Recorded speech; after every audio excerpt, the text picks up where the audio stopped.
The second class of small bodies is in the outer solar system, those that have at least a surface layer of ice, water ice typically. It includes a group of bodies we call the trans-neptunian objects. Those are bodies that cross over at least within Neptune's orbit, so anything Neptune and beyond. The Kuiper belt itself is one group of bodies that are part of these TNOs. Then there's what's called a scattered disk, which are bodies that probably get into resonances with Neptune, and then they get scattered out of those resonances, and they end up typically at high inclinations, so their plane is tilted relative to the rest of the solar system significantly. Similar to Pluto at some level, although Pluto's is tame compared to some of these are sitting at 70, 80 degrees inclination. So they are quite cold.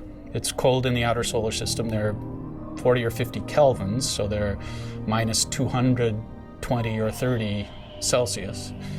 And they're small. They're typically of order the size of Pluto or smaller.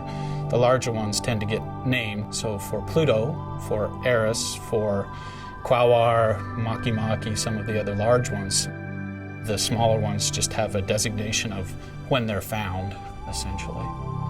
Despite the fact that they're cold and they're small and they're far away from us, they are bright enough that ALMA will be able to see them. For the largest of them, ALMA will be able to actually image them. The ability to actually map the larger of these bodies is the real powerful thing. When ALMA will be complete, there will be two major changes. More sensitivity, but more importantly, longer baselines, which means more spatial resolution. So among the projects that really drive me are thermal mapping of Pluto. Pluto has been seen in the optical to have a very variegated surface with more whitish or darkish region, and I want to see if that directly translates as colder and hotter places. And when the longest baseline will be available, this is something that you will be able to see. And you could also relate it to the presence or absence of atmosphere. There is some atmosphere on Pluto as well, very thin, but still. And it's probably mostly sublimation sustained. And what you can see with ALMA is CO. So just looking at where CO is located on Pluto will tell you a lot of the interaction between surface and atmosphere, how it's fed, how it's recycled, how it moves. So this is something I'm really looking forward to be involved in.